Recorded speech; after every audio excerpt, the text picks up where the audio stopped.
the cloud. Pronto. Só confirmar que está gravando.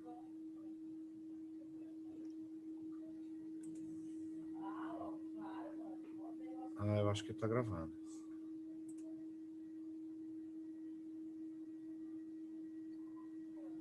Legal. Muito bom. Então, vamos lá. Muito bem. Vou colocar aqui full screen. Legal. Bom, muito bom, pessoal. Mais um ano, estamos trabalhando remotos, né? Ano passado, 2020, a nossa conferência aqui do Brasil foi remota, e esse ano novamente, a conferência global também foi remota, acho que tudo foi remoto aí nesses últimos 2 anos, né? Espero aí que possamos, no ano que vem, estarmos juntos novamente, presencialmente aí, nas conferências, enfim. Né? A gente costuma participar de vários workshops, conferências e meetings aí no Brasil e no exterior, né? Espero que aí no próximo ano a gente consiga voltar ao normal, né? Se é que isso é possível. Bom, esse é o nosso warm-up. A gente normalmente faz o nosso warm-up um dia antes da conferência. É mais um workshop, algumas coisas básicas sobre a Wolfram Language, algumas novidades, algumas coisas aí interessantes que a gente gosta de explorar com o pessoal que utiliza, né? E vem tanto o pessoal avançado que já usa matemática e pesquisa e o pessoal que tá iniciando, né? Vamos lá.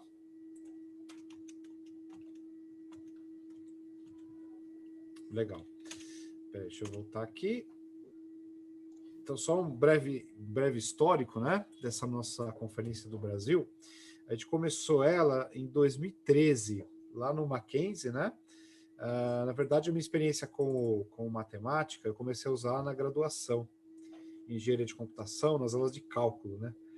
Em computação, a gente tem muito cálculo, então, assim, a gente teve até o cálculo 5. Aí eu me lembro que no cálculo 5, né, a professora, no final do semestre, assim, na última parte do curso, ela levou a gente para o laboratório e começamos a fazer cálculo derivada integral com matemática, né? Aí eu me lembro que eu falei para ela, professora, a gente gastou todo esse tempo fazendo esse troço na mão e essa máquina resolve tudo, sozinha, né? Melhor que a gente e tal. E aí ela dava risada e falava, mas vocês primeiro têm que saber, né? Você tem que aprender a usar a ferramenta, a fazer, né, na mão, para depois você poder usar uma ferramenta. Em pesquisa, você não vai ficar fazendo na mão, mas você precisa saber se o resultado está certo, mesmo o resultado da máquina, né?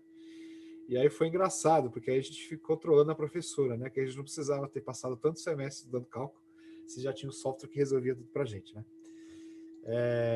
Bom, e aí isso vai um pouco de pedagogia de cada faculdade, de cada escola, né? O pessoal da Unicamp, por exemplo, eles têm um curso de matemática, de cálculo, né? Bem tradicional, nas engenharias, na matemática, nas exatas no geral, né? Eles têm uma pegada bem tradicional de cálculo, mas o professor me contou, né, o professor lá da Unicamp, que uma dos entregáveis lá dos alunos é fazer um dos cursos na Wolfram University, né, na Wolfram U, e eles têm que entregar o certificado, que é o Wolfram Meet, né? Então, eles aliam essa coisa da teoria de você desenvolver, aprender a calcular na mão e tal, com a questão computacional, né? Então, você usar realmente derivadas integrais para resolver problemas complexos, problemas que a máquina vai resolver, né, de forma eficiente. Então, eles abordam as duas coisas, o cálculo tradicional e o uso da máquina para resolver os problemas. Então, nós fizemos aí umas 3 meetings, né, de 2013 a 2015 lá no Mackenzie. Aí, quando foi 2016, né, essa meeting que a gente fazia, esse encontro aí dos usuários, se tornou a conferência brasileira, né? Ela tomou um certo porte ali, um certo volume, muita gente interessada. Aí, em 2017, nós fizemos no Cubo Network, lá no Itaú, né, que é um centro de startups do Itaú.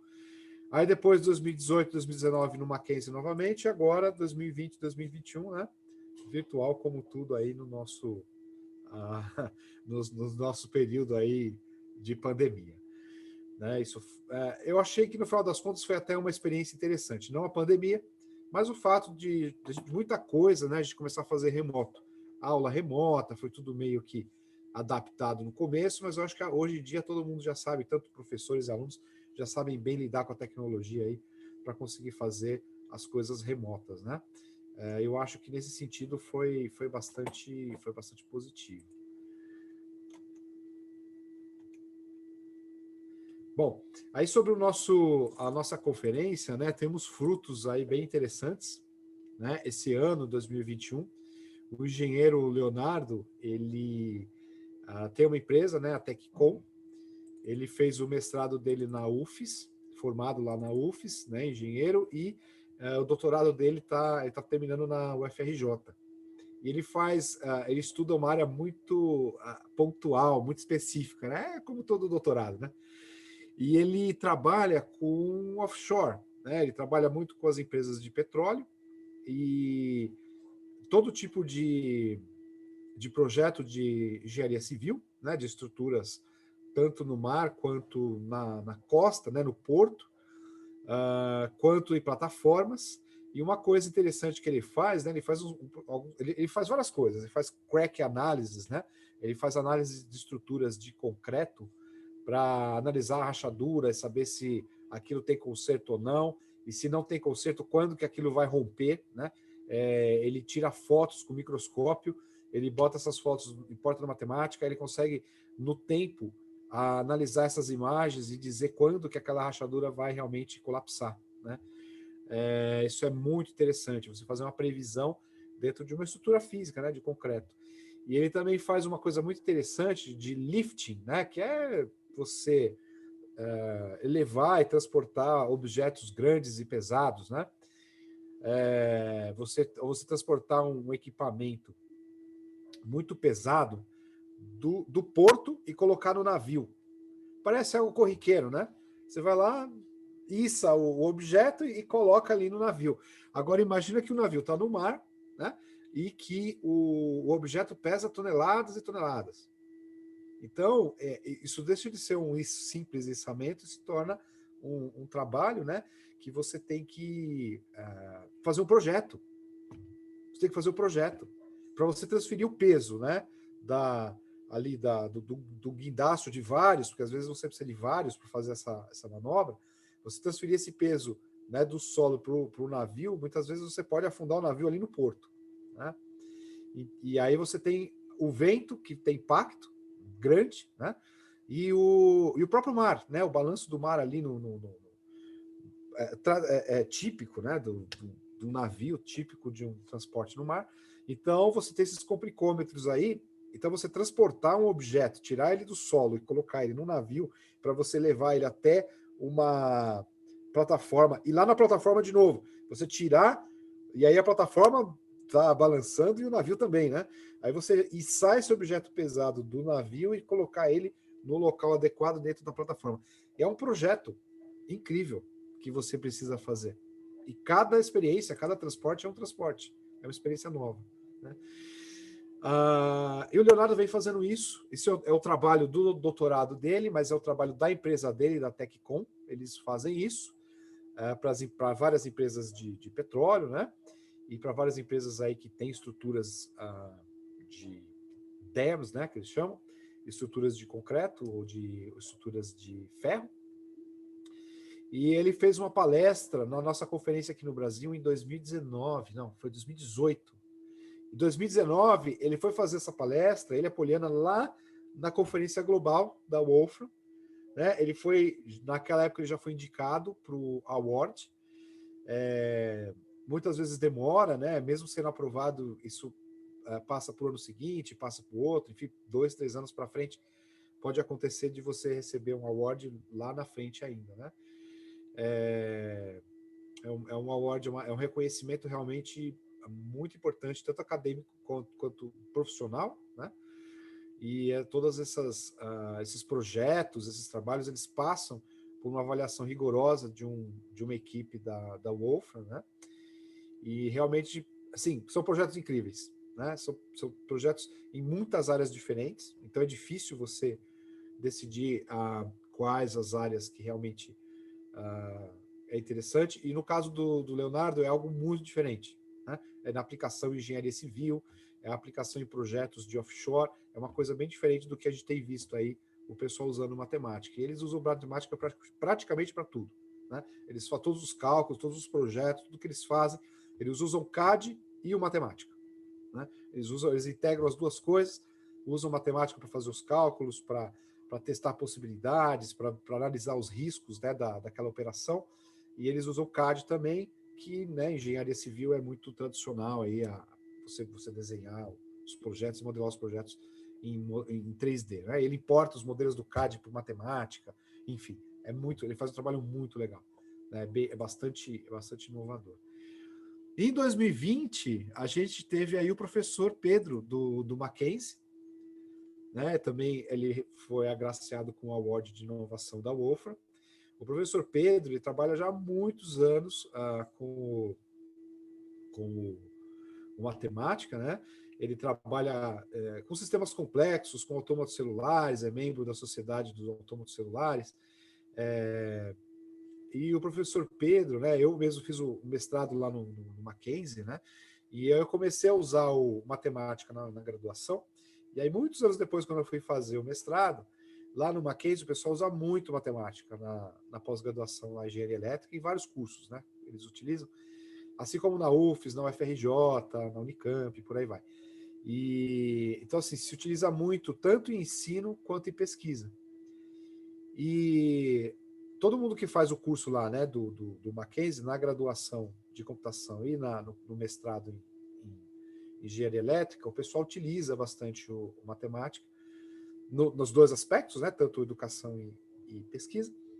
E o professor Pedro vem realizando assim, uma quantidade absurda de projetos e papers com seus alunos de graduação e pós-graduação, de mestrado, de doutorado, e muita coisa tem sido publicada nos papers, né, na área aí de computação, de sistemas complexos e de autômatos celulares, enfim, de computação teórica, né? E aí, então, por conta de todo esse trabalho, né, todo o conjunto da obra que ele vem realizando ao longo de vários anos, ele também foi contemplado com o Innovator Award da Wolfram em 2020. E curioso porque essa conferência do Brasil nasceu justamente lá no Mackenzie, né?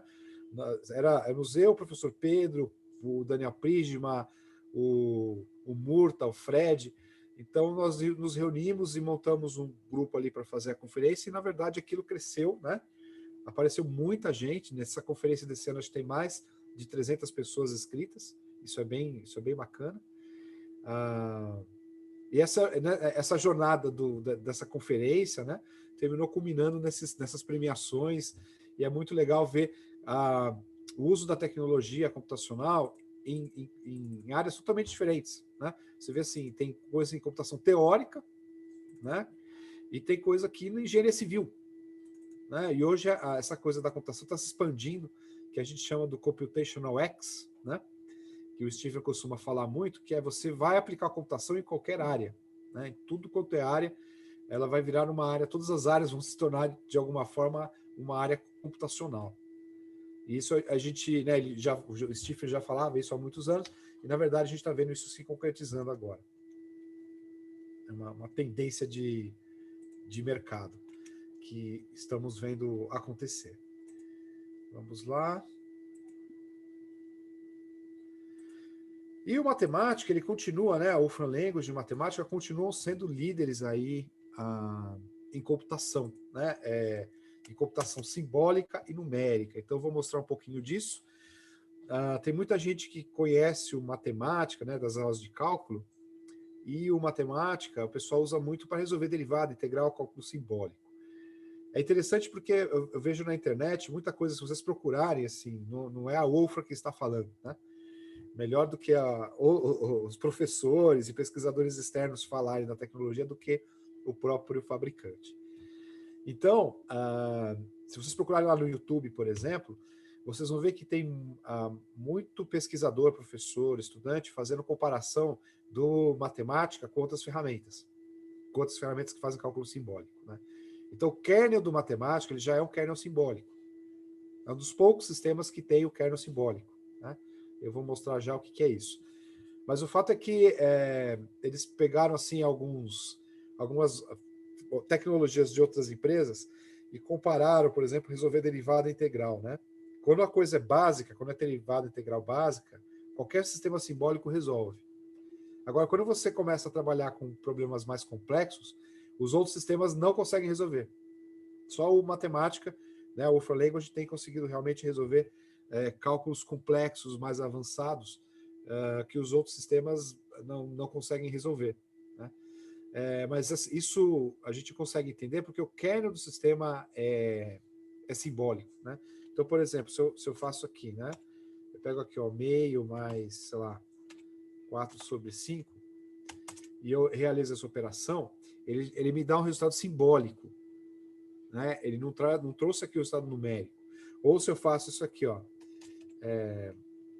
vou fazer aqui, ó, meio mais 4/5 vezes 1/x, né? E eu processo isso, o que acontece? Ele consegue entender o que eu estou fazendo aqui. Igual na aula de matemática, no papel lá e caneta, né?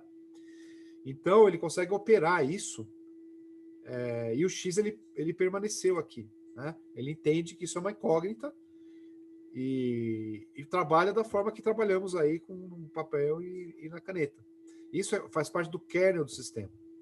Por isso que com matemática a gente consegue resolver problemas muito complexos, né, de cálculo, e até isso teve um impacto muito grande em inteligência artificial. Né? Inteligência artificial, a Wolfram, ela tem uma tecnologia muito avançada nessa área, principalmente por conta dessa capacidade de processamento simbólico, que é nativo do kernel do sistema. Se você faz essa operação em qualquer outra linguagem de programação, você vai ter um erro. Né? Ele vai dizer que ele não sabe o que é o X e vai dar um problema ali. O que você vai ter que fazer? Você vai ter que importar uma package de processamento simbólico e aí tentar processar essa coisa. Isso daqui certamente ele vai fazer, correto? Mas a hora que você começar a desenvolver cálculos mais sofisticados, ele realmente ele não vai conseguir, né, se desenvolver.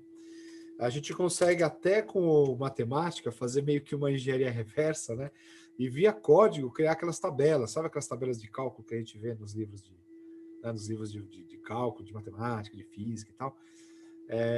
Aqui a gente está fazendo o contrário, né? Eu não estou olhando a tabela, eu estou gerando a tabela com base em código. Então eu tenho aqui a função e aqui eu tenho a primeira derivada da função. E eu posso estender, eu posso fazer a segunda derivada e assim por diante, né? Então realmente a tecnologia Wolfram para processamento simbólico, ela ainda é realmente líder de mercado. É a tecnologia que realmente consegue resolver os problemas de forma correta, né? Problemas muito complexos de forma correta. Teve um projeto em 2019, tá? Tem um talk sobre isso que está disponível na internet lá do pessoal da Wolfram. Foi o seguinte: houveram avanços, né, na área de cálculo de cálculo diferencial integral, houveram avanços na área. Então, o pessoal implementou essas novidades nas funções do matemática, atualizou uma versão nova, suportando, né, o conhecimento novo das novas descobertas na área de cálculo. E então, assim, o pessoal de lá são mestres e doutores nas áreas de cálculo, física e tal. Então, não é um developer que está lá fazendo um software de derivada, né? É um cara que sabe o que está fazendo, né? É um cara doutor na área. E eles pegaram e fizeram essas implementações, e aí o Stephen pediu para eles fazerem um projeto. Então, eles pegaram 4 caras, 2 doutores em cálculo, 2 doutores em física. Eles fizeram o seguinte: o projeto que o Stephen propôs para ele foi assim: pega todos os livros de cálculo e todos os livros de física que são usados na faculdade, no nível de undergrad, né, os cursos lá tradicionais de cálculo e física. Aí eles pegaram lá os livros, deu uns 10 livros mais ou menos, que as universidades usam, são praticamente os mesmos, até no Brasil aqui são os mesmos livros que o pessoal usa, traduzido, e falou: resolve todas as equações, tanto aquelas que tem já resolvida, que faz parte do texto, né, quanto aqueles dos exercícios, né, capa a capa, faz tudo. E nos livros de cálculo, normalmente eles têm ou um livro do professor, que tem a solução dos exercícios, né? Ou ele tem aquela coisa do tipo, na última página do livro, tem solução tem solução das funções ímpares, né? As pares não, e as ímpares têm a solução lá, o resultado final. Não tem o desenvolvimento, mas tem o resultado final. Então eles pegaram e passaram meses fazendo isso, né? Esse era o projeto deles. E, na verdade, foi bem sucedido, não teve nenhum erro, assim. Na verdade, todos os erros que foram encontrados, a Wolfram reportou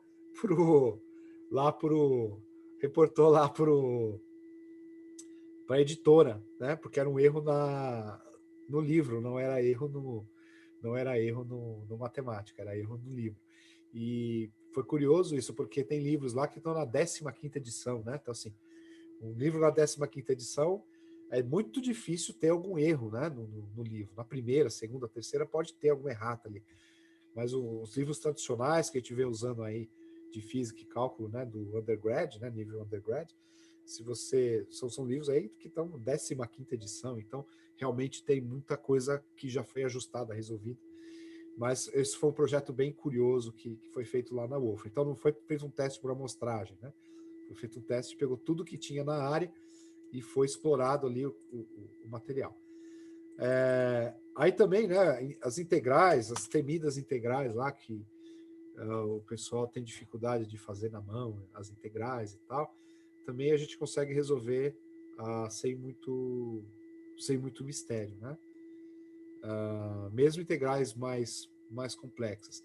Uma outra coisa que a gente vê também, se você pegar vídeo no YouTube, você vai pegar assim professores, né, mostrando exemplos de cálculo errado do matemática, ou do Wolfram-Alpha. Eles falam, o Wolfram-Alpha não calcula direito, tá vendo? Você tem que fazer na mão, o cálculo tá errado e tal. A gente vê essas coisas também e vai olhar o que está acontecendo. E na maioria esmagadora dos casos, é o problema do método que o professor está usando e o método que o matemático está usando.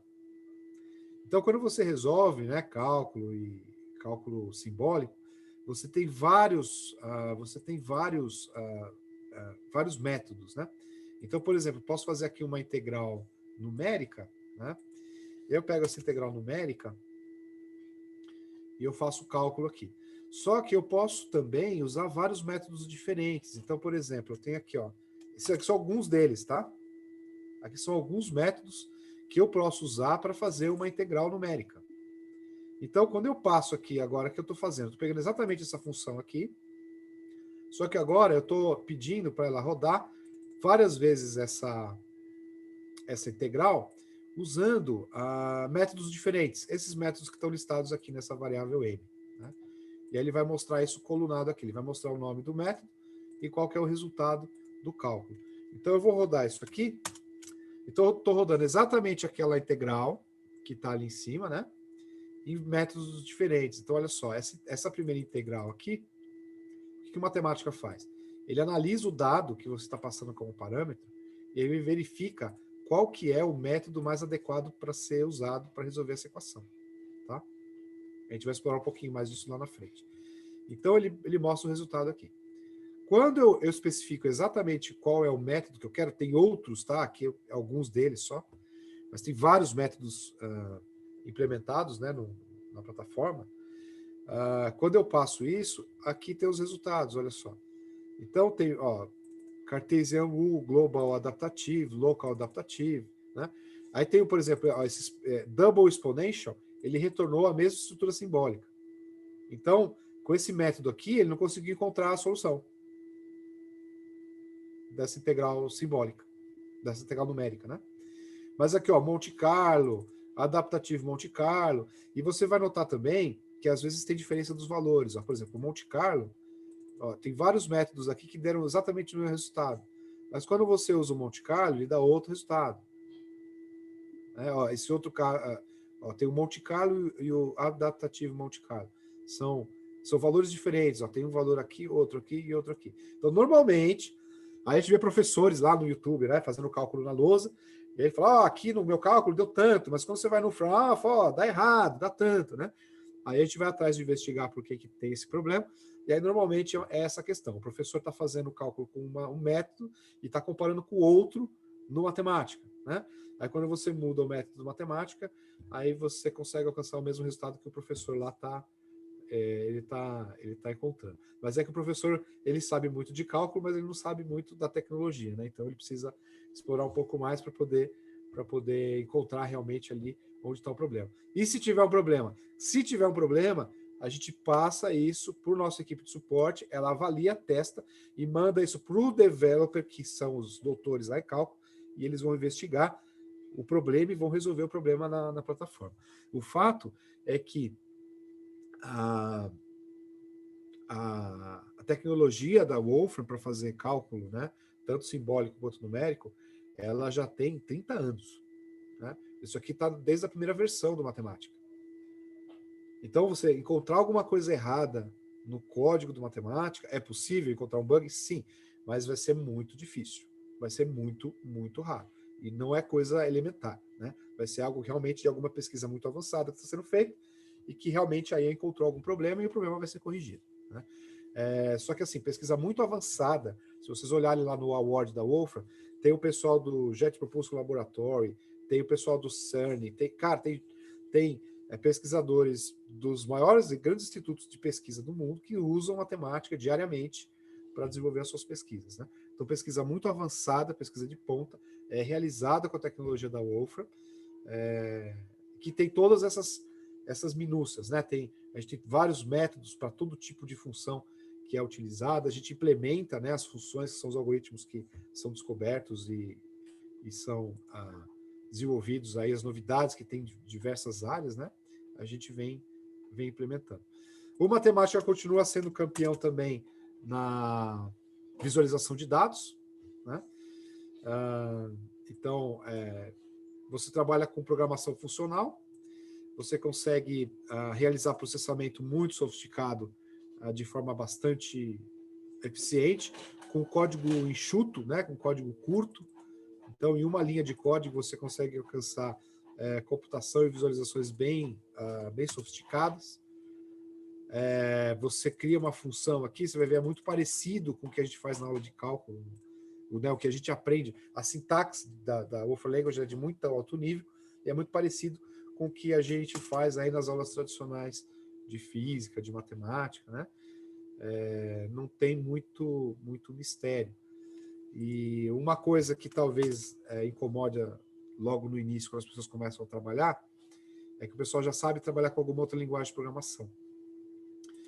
Então, eles estão acostumados a fazer aquele monte de for e while encadeado, né? A ficar fazendo loops, e um loop dentro do outro, e trabalhando de forma estruturada. E quando você trabalha de forma funcional, você não precisa mais usar aqueles loops encadeados, né? Você processa aquele conjunto, aquelas listas, e aplica as funções nas listas, muito mais parecido com o que a gente faz na matemática.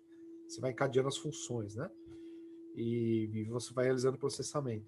Então, essa forma de trabalhar com programação funcional, o código fica legível, o código fica curto, ele é muito eficiente. Se você tem um bug no seu programa, é certeza que ele está dentro de um for ou de um duplo for, cara. Né? Então, assim, você comete muito erro recorrente quando você programa em Java, em C Sharp, em Python, sei lá que linguagem. Por quê? Por causa dessas estruturas né, da programação estruturada. Então, você recorrentemente, você faz o Stack Overflow, Index Out of Bound, todo esse tipo de problema que é muito comum e você tem repetidas vezes no seu sistema. Quando você programa em Wolfram Language, você praticamente elimina isso, porque você vai sempre aplicar as funções em cima da sua lista, não ao contrário, né? Então, quantas vezes você vai lá, cria for, cria uma variável i menor que não sei quanto, i++, e aí você põe o código. Vai chegar uma hora que o seu índice vai ser maior do que o dado, e aí estoura, né? Então, assim, tem um bug, está dentro do duplo for lá no seu código, né? Então, você vai... quando você começa a trabalhar com o Wolfram Language, você fica realmente muito produtivo, tá? O nível de produtividade cresce muito. Aí, falando um pouco sobre computação numérica, né? Eu vou mostrar aqui para vocês a computação sendo realizada, né, em ponto flutuante em Julia, Java, Node e Python, tá? Essas linguagens de programação, elas têm uma variável, né? A representação do float, né? A representação do float no a representação do float, né, nas linguagens de programação, das variáveis ponto flutuante, você utiliza o tamanho da palavra, né? Se a sua máquina é 64 bits, 82 bits, ele usa aquele limite, né, de memória ali de variável para você representar os números, né? E aí o que termina acontecendo? É algo muito comum, isso é um problema conhecido, né? Você pega aqui, ó, ponto 1 mais ponto 2 vira ponto 3,004, né? Isso daqui acontece em várias linguagens de programação, né? Por quê? Por causa disso que eu estava comentando. Você tem lá uma palavra de 32 bits que você vai usar para representar um número ponto flutuante. Em vários casos, quando você converte o número inteiro, né, o número decimal para binário, em binário aquilo vira uma dízima, né? Ou no caso de um número infinito ali, float, para você armazenar ele em 64 bits, tem que cortar ele em algum lugar, né? Você vai cortar o número ali. E a hora que quando você traz ele de volta para decimal, você tem esse resíduo, né? Aí você vai ter, ó, a gente tem isso aqui em Julia, o mesmo problema em Java, o mesmo problema aqui no Java. Você tem esse problema aqui no Node, né, que é no JavaScript, mesma coisa, e no Python, né? Então você vê, as linguagens de programação, elas usam, né, o tamanho da palavra da máquina, que é os 64 bits atualmente, que a gente usa, para representar os números ponto flutuante, e tem esse problema de resíduo. Todas elas têm, tá? Eu já atendi vários professores, assim, em véspera de entregar qualificação de doutorado e tal, que eles vinham falar, eu estou com um problema aqui que eu estou mudando o meu código para Wolfram, porque eu estou tendo um problema aqui.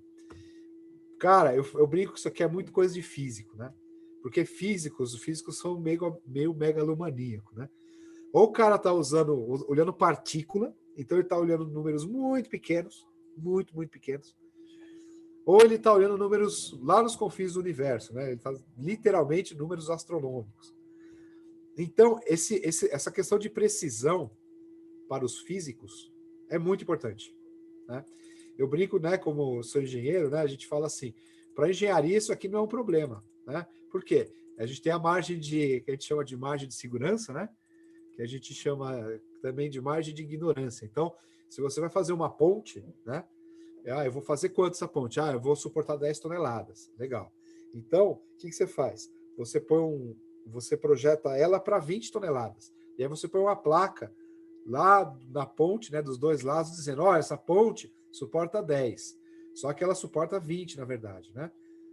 Mas é errado. O engenheiro não faz 20. O engenheiro faz 100. Então, a ponte ela é projetada, né, para suportar 100 toneladas. Mas você anuncia ela como suportando 10. Por isso que a gente chama de margem de ignorância, né? O que seria uma tolerância? Ela suportar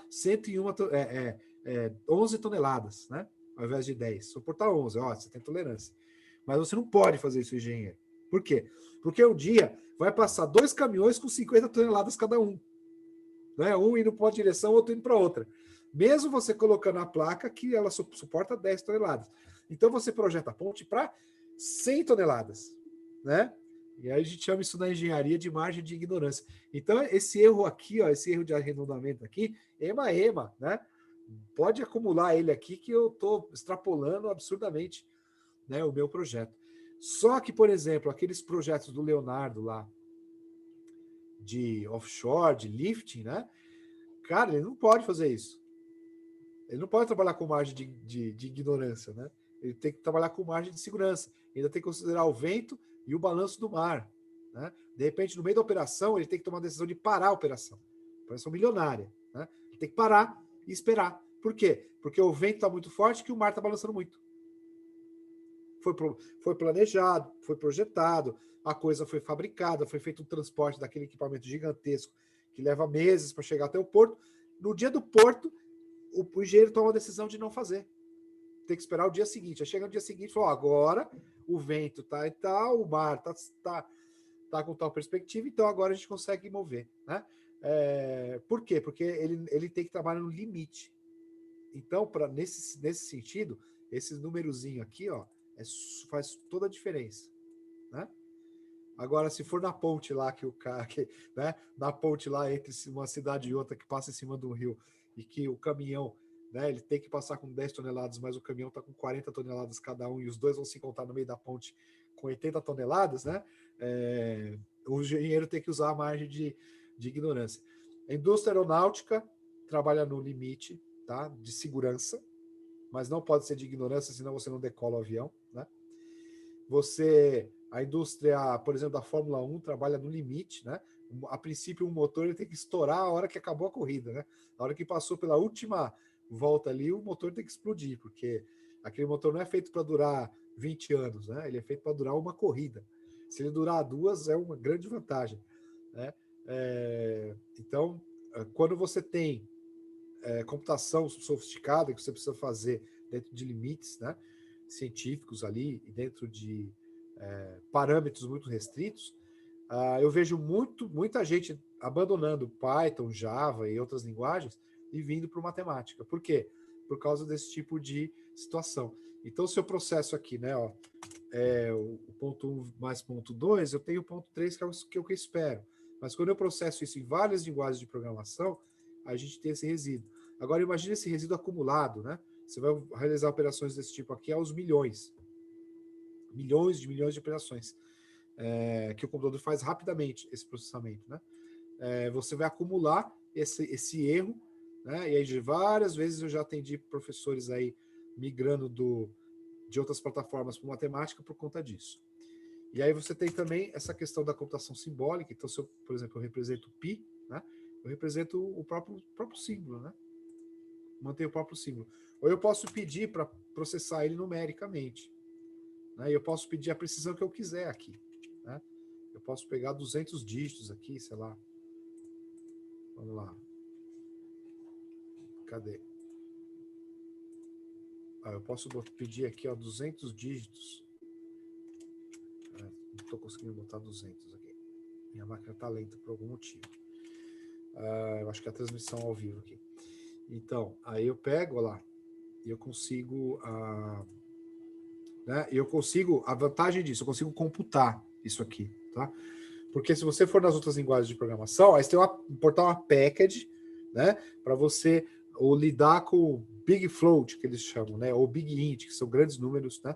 Só que esses números, quando você usa essas bibliotecas lá em outras plataformas, para você processar grandes números, o que acontece? Ele não tem todas as operações do sistema, ele tem algumas operações, né? Então, por exemplo, eu posso pegar isso aqui e fazer vezes 2, né? E aí ele vai operar. Ele simplesmente vai operar. Né? Qualquer operação computacional que eu faça aqui dentro da matemática, eu consigo realizar com qualquer número de precisão arbitrária. Né? Um número gigante aqui, tanto grande quanto extremamente pequeno, eu consigo processar isso corretamente. Né? Então, por isso que o matemática ele realmente continua sendo aí a plataforma científica mais utilizada em grandes projetos aí avançados de ciência. Porque o pesquisador ele não quer ficar preocupado com a máquina. Como é que eu vou usar uma biblioteca Big Float? Como é que eu faço agora para computar Big Float? Ele vai ter que aprender e ficar se preocupando o tempo todo se a sua pesquisa está com os números corretos. Né? Então ele vai se preocupar muito com a computação e com a linguagem, e não na pesquisa dele.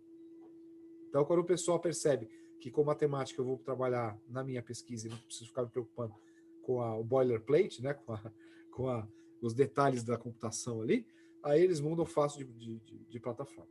Isso a gente vê acontecendo bastante, né?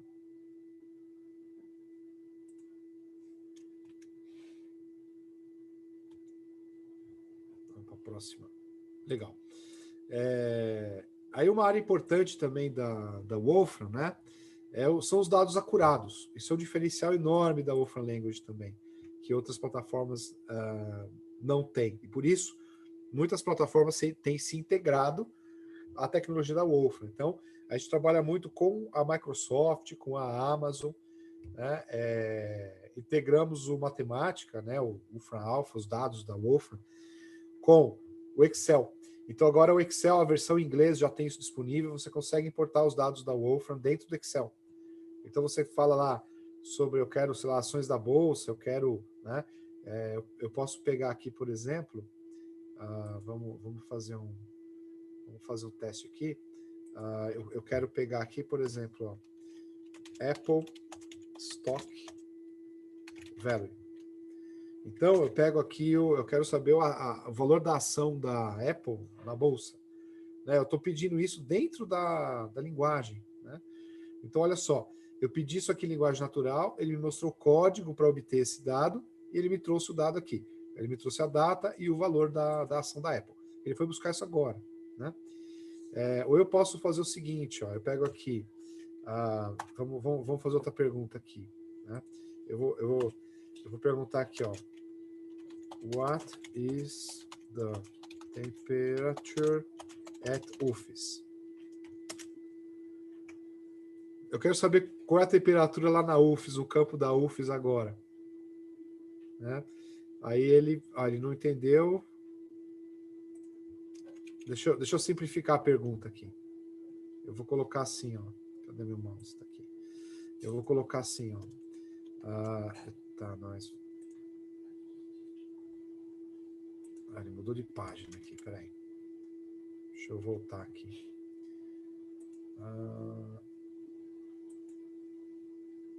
Legal. Eu vou simplificar a minha pergunta aqui, ó.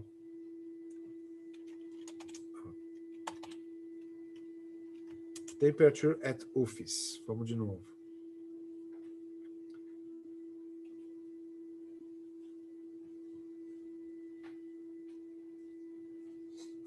Deixa eu tentar de novo aqui, ó. Vamos lá. Conseguiu. Ele trouxe aqui, ó. Tá 17 graus lá no campo da UFES agora, né? Ou eu posso perguntar coisas aqui, ó. Distance from distance from USP and UFRJ. UFRJ, né? Então ele sabe o que é a USP, ele sabe o que é o UFRJ. Às vezes dá problema, tá? Porque às vezes tem alguma outra coisa, uma empresa, alguma outra coisa que tem distance from USP to vamos lá, to UFRJ. Vamos de novo. Então, às vezes, a sigla, né? Pode ser a sigla de uma empresa, enfim, ou pode ter mais de uma entidade aí usando a mesma sigla, então ele se atrapalha. Distance from USP to UF. O FRJ está errado. Espera aí, deixa eu arrumar aqui. O FRJ. Agora sim. Vamos lá. Então, olha, identificou. Então, ele entendeu em linguagem natural o que eu estou pedindo. Aí ele transformou isso em código de UFR Language e executou o código. Então ele me trouxe lá, e é mais ou menos isso mesmo. Aqui é São Paulo e Rio de Janeiro, são mais ou menos 400 quilômetros ali entre São Paulo e Rio de Janeiro. Então acho que você saindo do centro da USP, indo para o centro da UFRJ lá na Ilha do Governador, deve dar mais ou menos isso aí, né? Eu acho que mais uns 60 quilômetros você chega no centro do Rio de Janeiro. Então são 400 quilômetros de São Paulo-Rio, então deve ser isso aí mesmo. Eu posso perguntar outras coisas aqui do tipo, vamos lá, eu posso perguntar aqui, tentar outra coisa, né, por exemplo, vou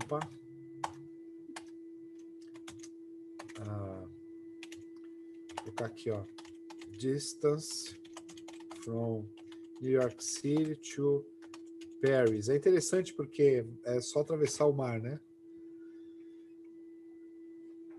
Sair de uma costa para outra. Então, a mesma coisa de novo. Olha lá, ele pegou, né? Ele entendeu em linguagem natural que eu escrevi, aí ele gerou o código de UFR Language para responder essa pergunta e ele executou o código. Então, essa tecnologia da Wolfram, por a gente trabalhar com esses dados de forma acurada, a gente fez uma integração com a Microsoft no Excel. O Excel em português acho que ainda não saiu, mas o Excel em inglês já está pronta a integração. Então você vai lá no menuzinho do Excel, tem uma pastinha lá de dados, e aí você arrasta com o mouse, você não precisa programar em UFR Language, nada disso. Você vai arrastando com o mouse e diz o dado que você quer, identifica o dado, né? Dessa forma aqui. ele identifica o que você precisa e ele consegue trazer as propriedades dos dados. Então você tem variáveis com semântica, né?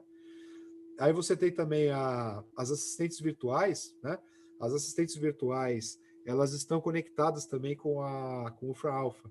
Então, quando você faz alguma pergunta do tipo a ação na bolsa, a distância entre os lugares, várias perguntas que você faz para essas assistentes virtuais, elas fazem a chamada de API da Wolfram para responder. Né? Então, a Wolfram está por trás aí de tecnologia sofisticada de várias empresas, né? E por que isso está acontecendo? Né? Qual que é o diferencial? Por que a Wolfram está se integrando aí aos grandes players de tecnologia? Pelo seguinte, nós temos um framework de dados. E esse framework de dados funciona assim. A primeira parte é coletar os dados e depois tornar o dado em formato digital disponível. Né? Só que a maioria das empresas trabalham até aqui. Tá? Por exemplo, se você for ver o Kaggle, né, que é um grande centro aí de dados, é muito bacana, usado pelos cientistas de dados, eu uso bastante também. Lá você tem dados de um monte de coisa, de vários domínios diferentes, é muito legal. E ele coleta os dados, ele cria lá uma estrutura para você entender aquele dado minimamente, e ele cria uma solução lá para você fazer download daquilo e usar na sua linguagem, portar e tudo mais. Tem exemplo de código e tal. Muito legal. Só que é o seguinte, ele te dá o dado cru, né?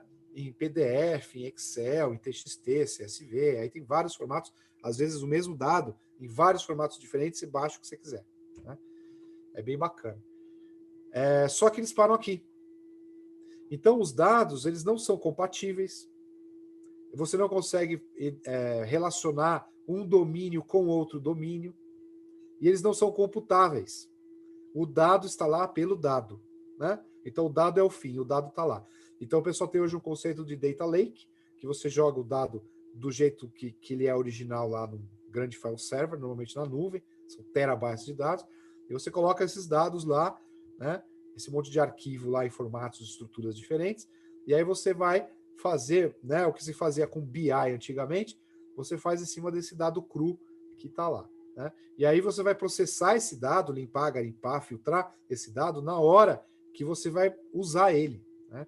O BI, né, o Business Intelligence, ele faz ao contrário. Né?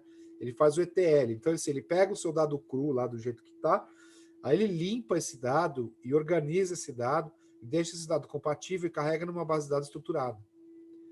Isso daí é o tradicional que sempre foi feito nas empresas. Né? Então, você tem um pré-processamento enorme que é feito ali. Agora, no Data Lake, usando o conceito de Big Data, não, você não faz mais essa carga prévia de dados, essa limpeza prévia de dados. Você simplesmente joga o dado lá e deixa ele do jeito que está.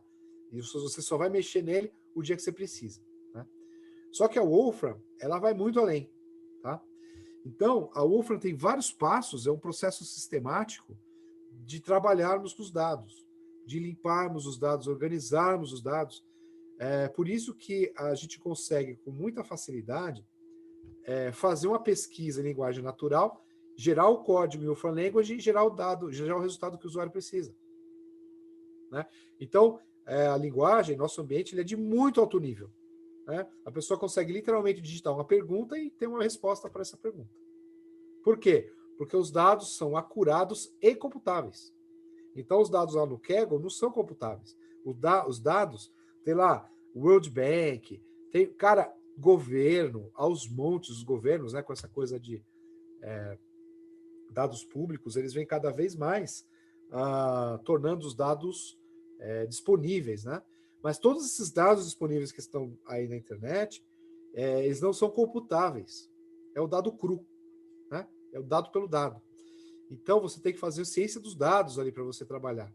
E essa ciência dos dados que a gente trabalha na Wolfram, que a gente chama de Multi-Paradigm Data Science, né?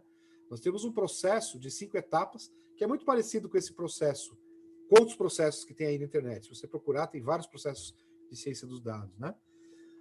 Então, essas 5 etapas são assim, a gente tem lá, né, o escopo, né, que é você definir o escopo, você estabelecer a questão, qual é a pergunta que o usuário tem, o que ele quer saber, né? O que você quer saber? Depois você vai, onde estão esses dados? Então você vai coletar, você vai pegar os dados, você vai trazer os dados, vários formatos diferentes, Você vai ter que limpar, achar chaves para indexar esses dados e tal. E depois você vai explorar, né? Você vai visualizar, você vai testar, você vai ver a qualidade do dado, você vai ver o que realmente importa ou não, e aí você vai chegar no small data, né? Dentro de um big data ali, você vai chegar num small data, que small data é o que realmente te importa, te interessa, que é lá onde você vai encontrar as respostas para as suas perguntas. Aí depois, você vai fazer a parte realmente inteligente, que é a parte de ciência dos dados, que é analisar os dados, fazer a modelagem, usar machine learning e tudo mais, e depois publicar, fazer relatório, API, dashboard, enfim, gerar um notebook lá com o resultado da sua pesquisa, publicar um paper, assim por diante. Você vai gastar 80% do tempo nessas 3 primeiras etapas aqui, tá? É isso que acontece com os cientistas de dados. Eles gastam 80% do tempo nesse projeto, fazendo isso aqui. Então, se é um projeto de uma semana, ele vai fazer um dia, ele faz a análise. Os 4 dias da semana ali, ele vai só ficar limpando, garimpando e cavando dado, né? E aí, quando você vem trabalhar com tecnologia da Wolfram, muito disso aqui a Wolfram já fez para você. Você pode combinar o dado da sua empresa, o dado do seu cliente, o dado que você, né, que é sigiloso lá, que é o negócio da sua empresa ou da sua pesquisa, com o dado do mundo, né? A gente tem dado de muita coisa, de vários domínios diferentes, e você consegue combinar isso, porque o nosso dado já está limpo, ele já está curado, ele já está pronto. Você não precisa baixar terabytes de dados, você vai baixar só o small data, só o dado que você precisa. Você não vai precisar baixar, né, um universo de informação. E essa é a pegada da Wolfram para a gente trabalhar com ciência dos dados. Por quê? Porque a gente já trabalhou os dados. Esse trabalho aqui, ó, a grosso modo, a gente já fez, né? Você pode terminar fazendo isso aqui no seu dado. Então, você tem um terabyte de dados internos da sua empresa que ninguém tem acesso e que é o seu diferencial, o seu negócio, né? Então, esse trabalho você vai ter que fazer. Mas você vai combinar isso com os dados da Wolfram, que já estão aqui, e você rapidamente consegue acelerar o seu processo de ciência dos dados, de exploração e fazer rapidamente aí projetos interessantes, né? Aí tem uma pesquisa do Gartner que eles dizem o seguinte, que até 2025 o foco das empresas vai ser no small data, né? Então, essa coisa desse big data que tem hoje, que o pessoal está fazendo data lake, e aí você põe clusters lá com 100 nós para fazer busca de dados e limpar os dados, e todo esse trabalho que é 80% do trabalho, que é caro e que você gasta muito tempo, ele vai ser automatizado, que é o que você já encontra, né, com a Wolfram, e é o que a gente tem visto aí nessas integrações que temos feito com grandes players de tecnologia, né? Eles estão usando e integrando as suas plataformas com a Wolfram, por quê? Porque a Wolfram já resolveu esse problema aqui, né? E aí eles podem trabalhar, focar no trabalho mais inteligente, e esse trabalho aqui que é mais braçal, né, e que dá muito trabalho, a Wolfram já tem feito e tem um sistema, né, tem um processo sistemático para trabalhar esses dados e para deixar eles compatíveis de domínios diferentes. Então eu consigo cruzar coisas malucas assim. Eu consigo pegar algoritmo de processamento de DNA para fazer análise de texto para saber se um texto é próximo ao outro ou se determinados textos são fazer um cluster de textos, né? E comparar o quanto eles são próximos, ou que estilo que eles têm, né? Usando o algoritmo de genética, de DNA. Você faz isso em outras linguagens de programação? Faz. Só que você vai ter que fazer o quê? Você vai ter que transformar o seu texto em nucleotídeos, para você poder usar ele dentro de uma função que processa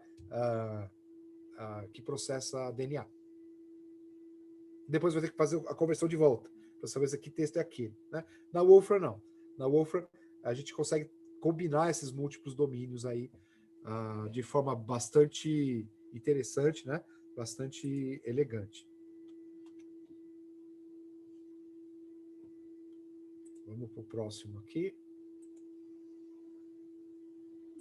Legal, então vamos fazer aqui uma revisão geral aqui do nosso workshop, né? Vou convidar vocês para ir lá no Wolfram Alpha, né? no Wolfram Cloud, www.wolframcloud.com, né? Quem quiser acompanhar comigo aqui,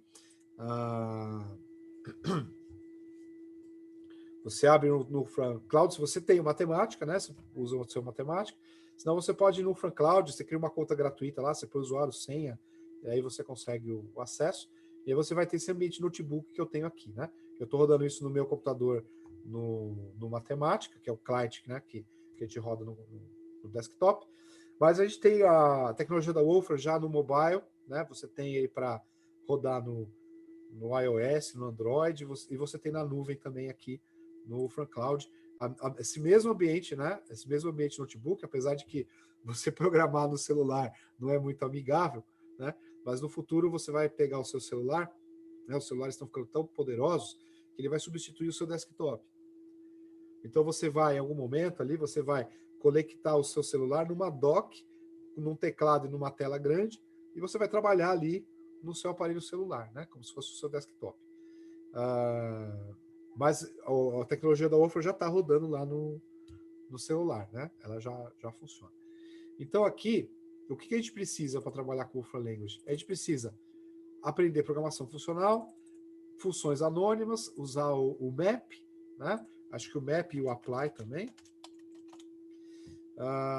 E fazer a manipulação de listas, né? Quando você aprende o básico da Wolfram Language, você entende como é que ela estrutura, principalmente para quem já veio de outras linguagens de programação, você fica extremamente produtivo. Extremamente produtivo, né? Você gasta, assim, eu programo muito em Java, em Python e outras linguagens, assim, o que eu faço em 20, 30 linhas em Python e Java, eu faço em Wolfram Language em uma linha, sem brincadeira, tá? Em uma linha, com 2 ou 3 comandos ali em Wolfram Language, eu resolvo o mesmo problema, tá? Então, para aprender o Wolfram Language, você cria lá a sua conta no FranCloud, se você não tiver o matemática. Mas é interessante porque muitas vezes quando eu estou em algum lugar que eu não tenho matemática, né, eu sei ter algum computador público ali, ou computador de alguém, abro na nuvem e consigo processar lá, né?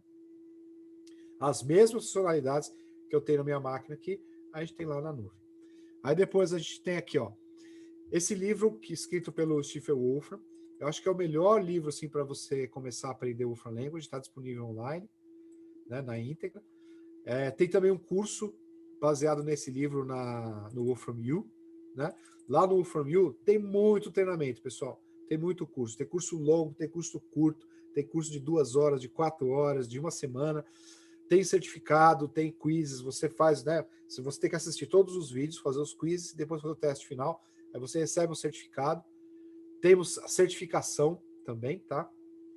A gente tem lá, tem certificados, né? De conclusão dos cursos, nós aqui, certificados, e temos também certificação, né? Certificação, ela é super valorizada assim no mercado, né? Tanto acadêmico quanto negócios, tá? Então, assim, o pessoal faz as certificações, coloca no Lattes, né? A hora que você, por exemplo, a gente tem um curso lá de Multi-Paradigm Data Science gratuito. Então, aprender esse framework de ciência dos dados da Wolfram está lá disponível. Você pode aprender de graça, faz o curso, tira a certificação, né? É uma credencial interessante, tanto para o trabalho quanto acadêmica, né? Isso é bem bacana. Então, a gente tem aqui, ó, o tutorial, né? Esse Fast Introduction aqui, para quem é apressadinho. Esse livro aqui ele é mais extenso, né? Mas se você é apressadinho e quer fazer tudo rápido, entra aqui, ó, nesse Fast Introduction for Programmers. Eu recomendo fazer as duas coisas. Se você está na hurry, como dizem os gringos, né? Se você está na hurry, vai nesse aqui, né? Aí depois que passou o hurry, você quer aprender mais, faz esse cara aqui, você vai aprender muita coisa de como trabalhar com o Wolfram Language, você vai ficar bem produtivo. Lá no Wolfram U, eu quero mais específico, eu quero aprender cálculo, eu quero aprender álgebra, eu quero aprender machine learning, redes neurais, tem um monte de curso. Eu quero visualização, né? Geometria, tá aqui na Wolfram U. Tá aqui na Wolfram U. Esses dois aqui são bem básicos, né? E aqui você vai ter cursos básicos e mais avançados, mais focados também. Programação funcional, né? Como é que a gente trabalha aí com programação funcional, com manipulação de listas. E a gente tem o Daily Study Group, que é muito legal. Eu tenho acompanhado, tenho feito, né? Apesar de eu conhecer bastante tecnologia, eu tenho feito o Daily Study Groups, que é o seguinte: eles têm as temporadas, né? São de 1, 2 semanas. Eles acontecem uma vez por dia. Aí depende da temporada. Às vezes é às 11 da manhã, às vezes é meio-dia, às vezes é 1 da tarde, às vezes é 3 da tarde. Então, todo dia, 1 hora, o pessoal da Wolfram entra online e vão explorar algum assunto do matemática. Então, aquela semana eles vão explorar cálculo. Aí eles mostram como é que funciona, mostram vários exemplos, várias aplicações. E 1 hora por dia. Né? E aí, no final, tem um quiz que eles mandam por e-mail, você responde o quiz, e aí, se você acertar o quiz lá 70%, você recebe um certificado que você participou ali do Daily Studies Group. Você não precisa participar todo dia, porque se você perder um dia, no dia seguinte eles colocam o vídeo online. Então, os vídeos se tornam disponíveis e você consegue assistir os vídeos anteriores. Aí, a cada 1 ou 2 semanas, né? Aí tem Study Group, que é 1 semana, que tem 2 e tal. E aí você faz ali você faz o Study Group, né? E você vai aprendendo aos poucos, né? Você não precisa fazer um curso ali pesado, você vai fazendo aos poucos e vai se desenvolvendo. Então, aqui na Wolfram Language, né? Deixa eu... peraí, eu cliquei aqui em algum lugar. Vou clicar aqui embaixo. Ó. Eu vou clicar aqui, né? Ó, a range de 10. Então, o que eu estou fazendo aqui? Eu estou usando aqui o Wolfram Language, né? As funções da Wolfram Language começam com letra maiúscula. Os parâmetros a gente passa aqui dentro do colchete, né? E normalmente a estrutura de dados principal é lista. Né? Ou lista. Lista é equivalente a um vetor e lista de listas é equivalente a uma matriz. Então aqui ele gerou um range para mim, né? De até 10, ou eu posso colocar outros parâmetros aqui, né? Por exemplo, eu posso colocar aqui de menos 10 a 10. Opa! Aqui, ó, de menos 10 a 10. Eu posso visualizar isso, então eu posso usar aqui, por exemplo, list plot, aí eu vou pegar o último output, então eu coloco aqui o porcento, então ele pega esse output de 73 aqui, como entrada, né, para o list plot, e ele me lista isso aqui. Ou eu posso, por exemplo, fazer assim, ó, eu posso fazer aqui, ó, bar chart. Aí eu mando aquela lista ali, ó, a lista de número 73, né? Então eu boto aqui a porcentagem 73. E eu coloco aqui uma color function. Ó, color function who.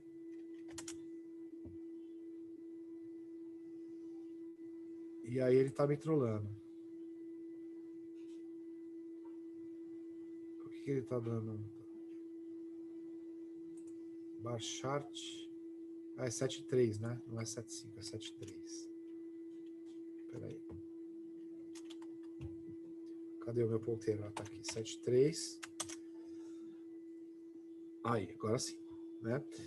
Então eu estou usando aqui esse output 73, esse daqui eu usei o output anterior. Né? Que mais que eu posso fazer? Eu posso usar isso de forma encadeada, né? Que nem a gente faz lá sei lá, nas aulas de cálculo, por exemplo. Então eu posso colocar assim, colocar aqui, né? Ó, list plot. Eu coloco aqui um table. Aí eu ponho aqui um seno do X. Eu vou ter o seno do C aqui. Né? Aí eu tenho essa estrutura de dados também que é muito comum, pessoal, que eu boto a lista aqui, né? Dentro da lista eu coloco a variável, qual é o meu limite inferior e qual é o meu limite superior. E agora eu rodo aqui o meu programa, né? Ficou meio estranho, então eu vou pedir mais passos. Eu quero aqui passos de ponto 1. Aí, agora eu consigo visualizar direito, né? A minha lista de pontos aqui. Ou eu posso até vir aqui e colocar o meu... colocar aqui o meu... Colocar uma color function aqui, vai. Color function, vou usar o who de novo. E aí eu consigo, né, ter uma visualização mais interessante. Eu consigo também, pessoal, trabalhar aqui... né? Eu posso pegar usar o map, né? Opa, o que aconteceu aqui? Ele deu um salto aqui para frente. Vamos lá, next slide. Esse aqui a gente já viu, esse aqui também. Aqui a gente viu também. Esse também. Ah, legal. Estamos aqui. Acho que é aqui que a gente está. Legal. Eu tenho, por exemplo, o map, né, que eu posso aplicar uma função no na minha lista, né? Então eu vou pegar aqui, ó, o range de novo, né? Sei lá, um range de 10 aqui. Legal. Então imagina que eu quero aplicar uma função aqui. Então eu faço assim, eu faço map. Map. Eu tenho uma função f aqui que não está definida, né? Então ela fica aqui destacada em azul. Lembra do processamento simbólico, né? Que eu comecei a mostrar para vocês? Então, eu aplico essa função em cada elemento da lista, né? Outra forma de fazer isso, eu pego aqui o meu f, né? E eu coloco assim, ó, barra arroba range de 10. E aí ele aplica de novo. Então, ó, esse barra arroba é uma função, é uma versão abreviada desse f aqui, né? Do map, na verdade. Então, se eu passo o mouse aqui, ele me mostra que o barra arroba é o map, é a função map. Né? Então, eu pego essa função e aplico na lista. Então, assim, você não vai usar nunca mais comando for. Né? Ele tem comando for aqui na Wolfram Language. Mas se você estiver usando for, você está fazendo alguma coisa errada. Né? O que acontece? Com esse tipo de construção, que a gente chama de programação funcional, cara, você não vai ter um problema de Stack Overflow ou de Index Out of Bound nunca. Né? Nunca. Por quê? Porque o sistema sempre vai aplicar a sua função dentro da lista. Assunto encerrado. Né? Então, o seu código ele começa a ficar muito mais legível, muito mais simples, e você passa a ser muito mais produtivo, que são aqueles erros recorrentes que a gente tem programando em Python, em R, em Java, né? A gente deixa de ter esses problemas aqui na Wolfram Language. Né? Então, essa coisa de aprender a trabalhar com programação funcional é muito legal, é muito poderoso. Tá? Tanto, pessoal, tanto, que assim, hoje já tem curso, livros de programação funcional em Java, programação funcional em Python, programação funcional em C Sharp, programação, tem uma linguagem da Microsoft que chama F Sharp, que é uma linguagem funcional voltada para negócios, né, da Microsoft, né? Então, JavaScript funcional, como é que você faz programação funcional com JavaScript? Por quê? Porque você evita problemas típicos que a gente vê em todo programador programando e tal, os mesmos erros, né? Quando você trabalha de forma funcional, você deixa de ter esses problemas e passa a ser mais produtivo, né? Então, é importante, né, a gente aprender a trabalhar com programação funcional, com funções anônimas, por exemplo, né, fazer uma função aqui, ó. Eu pego aqui, ó, 1 dividido pelo slot, né, e eu ponho opa, eu vou apagar esse caractere estranho que apareceu aqui, nada a ver. Então, olha só, isso aqui é uma função anônima, né? O que é uma função anônima? Uma função que não tem nome.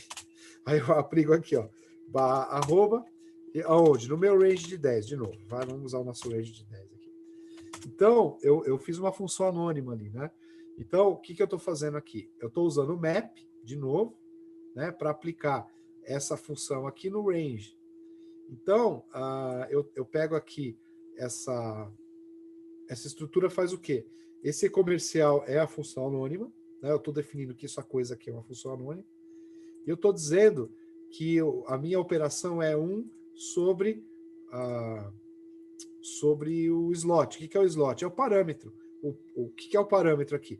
É cada elemento que está aqui no range. Então, ele aplicou essa função aqui em cima de cada elemento da lista. Vamos fazer de novo aqui. Ó. Eu vou pegar 1 sobre SQRT, que é a raiz quadrada, né, do slot aqui, e eu ponho o e-comercial no final aqui, né, então isso vira a minha função anônima. Legal. Barra arroba, aí eu pego aqui, ó, range de 10, e aí eu tenho o meu resultado. Né? E ele mantém tudo em formato simbólico, né? Olha que interessante. Eu posso colocar aqui, ó, eu posso colocar, vou fazer assim agora, 2 slot, né, dividido pela raiz tal. Olha lá. Né, então ele fez o processamento ali, né, ou eu posso fazer, sei lá, esse cara aqui,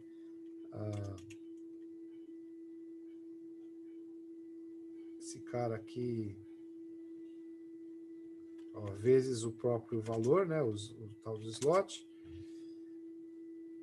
Olha lá. Aí ele calcula, né, e me dá o resultado simbólico. Então, assim, quando uma pessoa não conhece o Falego, se ela bate o olho nisso aqui, é grego, né? O cara não consegue entender o que está acontecendo aqui. A hora que você começa a minimamente entender o que são essas caracteres, o que está acontecendo aqui, você bate o olho e você consegue rapidamente entender o que você está fazendo. Para fazer isso aqui em outras linguagens, você vai ter que fazer for, duplo for e tudo mais. Que você vai levar aí uma carga grande de erro, né, de possibilidade de erro de código, e você ter um código mais complexo, maior, que não é tão legível, né? Então vamos olhar isso aqui num contexto mais interessante, né? Para finalizar essa parte aqui, eu ainda posso fazer o seguinte, ó. Eu tenho aquela função solve, né? Eu posso pôr aqui, ó, x ao quadrado, ó, mais 3x mais 2, igual a 0. Né? Eu quero resolver isso em relação a x. Então, é uma função quadrática, ele tem 2 raízes. Legal. Agora eu posso fazer isso de novo, só que eu vou fazer o seguinte, ó, vou fazer com table, né? Vou fazer um table, lembra que eu falei que esquece o for? Então eu vou colocar aqui, ó, a minha variável, vou botar uma variável v aqui, que vai de menos 10 a 10, tá? Opa, vou botar aqui, ó, menos 10 a 10, legal. Agora eu vou botar aqui dentro, solve. Eita, nós. Volta. Volta.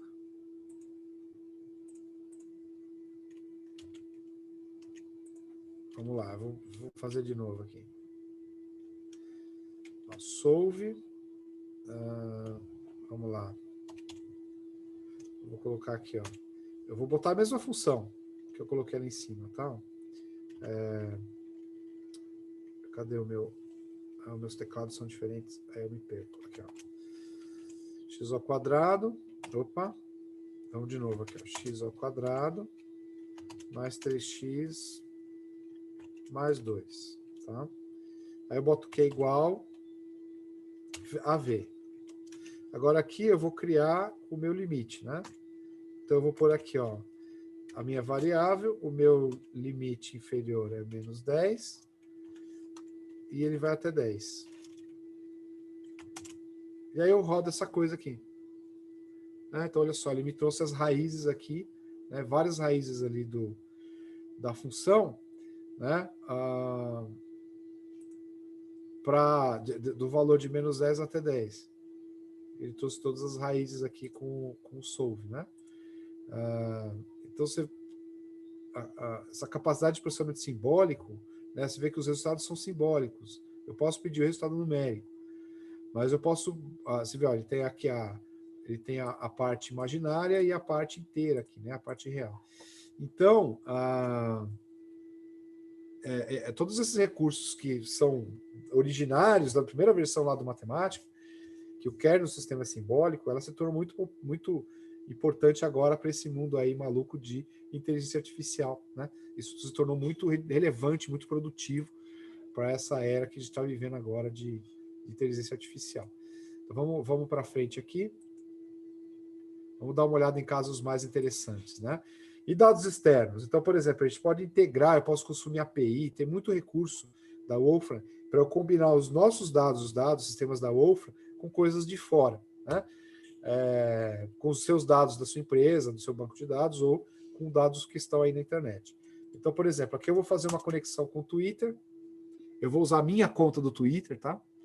Então, quando eu faço isso aqui, ele realiza uma conexão com o meu Twitter, tá?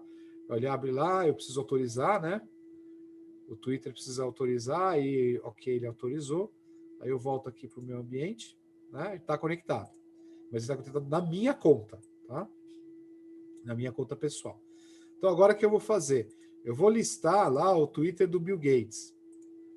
Vamos ver o que o Bill andou tweetando, né? Ele vai pegar aqui os últimos 20 tweets do Bill, alguma coisa assim, né? Esse exemplo aqui foi legal. Eu fiz uma apresentação ontem e eu usei essa ideia aqui.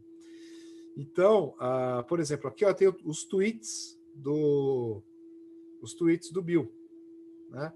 Tem a data, tem um metadado, ó, tem o nome do usuário, tem o ID das mensagens, tem aqui o texto, né, que ele mandou, e tem várias informações, o horário, dia e hora que ele mandou e tal. Eu posso extrair só dessa pequena amostra aqui, eu vou pegar, por exemplo, o texto, quero dar uma espiada no texto, né? Então eu tirei todo aquele metadado que tem lá, e que não me interessa agora, e eu estou pegando aqui, tem geolocalização, tem muita coisa, tá? Então eu posso pegar aqui, olha só, eu pego aqui os textos, né, que ele tweetou. Aí eu quero, por exemplo, eu posso entender aqui sei lá, eu quero fazer análise de sentimento do texto do Bill, tá? Legal. Então eu posso usar aqui um classificador, aí já tem um classificador treinado, né, para fazer análise de sentimento em texto em inglês. Então eu passo isso para essa lista aqui, que é essa lista de cima, né? São uma lista de strings. Então, olha só, eu estou usando aqui o map, né? Que a gente acabou de dar uma olhada, e aqui é uma função anônima. Essa função anônima aqui eu estou usando o classify, eu estou dizendo que eu vou usar o classificador de sentimento, e aqui ele vai passar o texto, cada um dos textos. E depois eu vou pegar o resultado e gerar uma word cloud, né? Então, vamos rodar essa coisa aqui. Vamos rodar essa coisa aqui. Então, estou combinando dados externos, né, dados lá do Twitter, com uma função de machine learning aqui interna da Wolfram que está disponível. Então, olha só, essas mensagens que a gente pegou aqui do Bill, né, elas são positivas e neutras, né? A maioria é neutra e tem algumas aqui que tem uma pegada positiva, né? Isso é bem legal. Então, eu estou combinando dados externos com o dado aqui né, com classificador, com machine learning, algoritmo de machine learning. Então, assim, de uma forma de muito alto nível. Você faz isso em Python? Faz. Faz em Python, em Java, em R, em qualquer linguagem. Vou ter que portar o scikit-learn, vou ter que portar uma biblioteca de análise de sentimento. As bibliotecas de análise de sentimento são gigantescas, né? Vou ter que portar uma delas, vou ter que treinar, vou ter que fazer um monte de... Assim, cara, eu vou escrever muito para fazer isso aqui, que a gente acabou de fazer, né? E aí nós temos uma área de consultoria na Wolfram, que ela faz projetos para os nossos clientes. A gente tem uma área de consultoria que faz projetos mais rápidos, pequenos, e nós temos uma outra equipe que faz projetos mais longos, de 6 meses, 1 ano e tal, ou mais de 1 ano. E, por exemplo, uma coisa que a gente faz, né? A gente pega assim uma marca, né? Pessoas famosas, marca, produto, né? Às vezes uma marca vem e ela pede para a gente fazer isso para vários produtos dela. Então a gente faz o seguinte, eu consigo pegar, né, por exemplo, quem são os seguidores do Bill, né, que a gente acabou de puxar os tweets dele aqui. Ou eu consigo fazer o seguinte, eu consigo procurar uma marca, um produto ali no tweets. Quem tweetou sobre o produto tal, né, da empresa tal. Aí eu pego todas as mensagens que foram tweetadas sobre aquele produto. Aí eu pego todas as pessoas, dados das pessoas, né, do Twitter daquelas pessoas, e eu vejo quantos seguidores ela tem. Aí, se ela tem mais de 10 mil seguidores, a gente faz o seguinte, se a gente pega e analisa a mensagem da pessoa. Se ela for neutra, positiva ou negativa, a gente faz um relatório. Se for negativa, a gente responde e ela tem, se a gente procura os tweets daquele produto, tá? Os tweets do produto, a gente vê se as respostas, os comentários sobre aquele produto, se ele vem de pessoas que têm mais de 10 mil seguidores. Aí, para quem tem mais de 10 mil seguidores, a gente analisa o sentimento, se é negativo ou positivo. Se é negativo, a gente manda uma resposta imediata para o cara, um robozinho, vai lá e tuita para o cara. Olha, para você saber mais sobre o produto, consulte aqui o nosso manual.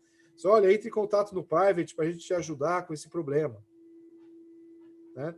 E aí, gera um relatório para a equipe de marketing da empresa, gera um notebook com os dados disso tudo consolidado, num gráfico bonito, manda lá para o pessoal de marketing.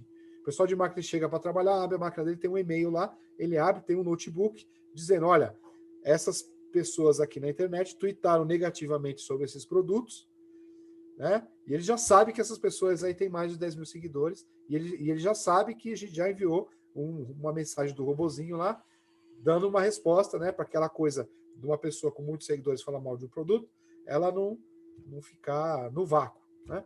E aí o pessoal de marketing vai ligar para o cara, vai mandar e-mail, vai ter contato para tentar reverter aquela situação, né? Então isso é um tipo de projeto de consultoria que a gente faz para os nossos clientes, que vem usando aí usando tecnologia aos montes em aplicações de negócio. Então vamos lá, vamos para o próximo aqui. Isso aqui é legal. Isso aqui é legal, pessoal. Bom, lá no Mackenzie, né? Eu falo muito lá do Mackenzie porque eu estudei lá, né? Eu fiz o mestrado lá, a gente tem uma boa relação, a gente faz essas conferências nossas presenciais. A maioria a gente fez lá no Mackenzie, né? O Steve esteve lá também. O Steve esteve no Brasil em 2018 e ele palestrou lá também, na mesma sala lá que a gente faz a conferência, né? É bem bacana. A sala estava lotada, assim, foi bem legal. A gente fez também na UFRJ, né? Na UFRJ tinha 400 pessoas, cara, no auditório deles lá. Foi um negócio incrível. Foi muito bacana. Foi muito bacana. Então aqui, pessoal, vou fazer aqui mostrando esses truquezinhos de programação funcional que eu mostrei para vocês, né? Eu vou fazer o seguinte, eu vou importar aqui, né, as imagens lá do site do programa de pós-graduação do Mackenzie. Então, assim, né, tudo pela ciência, os professores voluntários, eu estou importando a imagem deles aqui, que estão disponíveis lá no site do Mackenzie, né? Então, isso daqui também é outro exemplo de como a gente trabalha com alto nível na Wolfram Language. Então, aqui eu tenho essa função import, né? E eu faço isso aqui em qualquer linguagem de programação, né? De importar as imagens e tal. Mas, cara, eu fazer isso aqui em Java ou em Python me dá até um desânimo. Porque eu vou programar muito, eu vou escrever muito, eu vou importar um monte de biblioteca, vou ter que ficar transformando dados, né? Vou ter que fazer vou ter que transformar uma imagem em matriz, processar a matriz com as ferramentas de IA e depois voltar ela de volta para a imagem, transformar ela em preto e branco para processar, né? Porque as imagens, elas são tensores, né? Eu tenho 3 camadas ali de matrizes, né? Eu tenho o RGB, enfim. Então, nas linguagens de programação, eu vou ter que fazer um monte de boilerplate aqui para essa coisa acontecer. E aqui eu faço isso tudo muito fácil, né? Então, ó, eu peguei aqui os professores, né? Aí o que eu posso fazer? Na verdade, eu trouxe as imagens de uma página lá que tem os docentes, né? Não, uma linha de comando eu fiz isso, né? Eu vou ter que importar a biblioteca e tudo mais aí em outras linguagens. Então, o que eu quero fazer? Primeiro, eu vou fazer um filtro aqui, tá? O primeiro filtro que eu posso fazer, eu posso pegar, eu posso acessar, isso aqui é uma lista, né? Então, ó, eu joguei isso aqui numa lista chamada Profs, né? Então, olha só, eu posso pegar aqui e escrever o seguinte, ó, Profs, olha lá, Profs, aí eu coloco aqui chave 1, né? Então, eu pego aqui, ó, o primeiro, ou eu posso pegar o último, né? Vou botar aqui, ó, -1. Opa, errei, peraí. Vou tirar esse cara aqui, ó. Legal. Então, ó, peguei o último, né? Ou eu posso fazer isso aqui, né? Como é que eu pego o último? Last. E a minha variável profs, né? Não tem mistério. As funções do matemática normalmente são sim muito palatáveis. É o que a função faz em inglês, né? Coloca aqui, ó, first. First, eu pego aqui profs. Eu pego a primeira imagem, né? Mas aí eu quero, por exemplo, pegar, sei lá, eu posso fazer assim, eu posso pegar agora, vamos ver aqui, eu posso fazer um image, eu vou fazer um find faces aqui, tá? Por exemplo, eu vou pegar aqui, ó, é uma outra função de machine learning, aqui, ó, find faces, né? Porque lá tem muita imagem que... eu vou botar aqui, ó, Find Faces, eu vou botar aqui o slot, né? Eu vou dizer aqui que eu quero a imagem, a image, eu quero a imagem, e aí eu ponho o e-comercial aqui, ó, transformei isso numa função anônima. Agora eu vou dar o map e aplicar essa função em cima daquela lista chamada profs. Lembra que a gente teve usando aquele range para isso, né? Agora não, agora tem essa lista aqui dos professores, então o que ele vai fazer? Ele vai procurar faces naquelas imagens. E ele vai gerar uma lista nova, só com o recorte do rosto dos professores, né?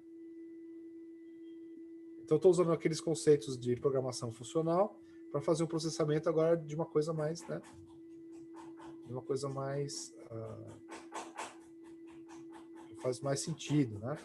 Que não é tão didática, uma coisa mais interessante.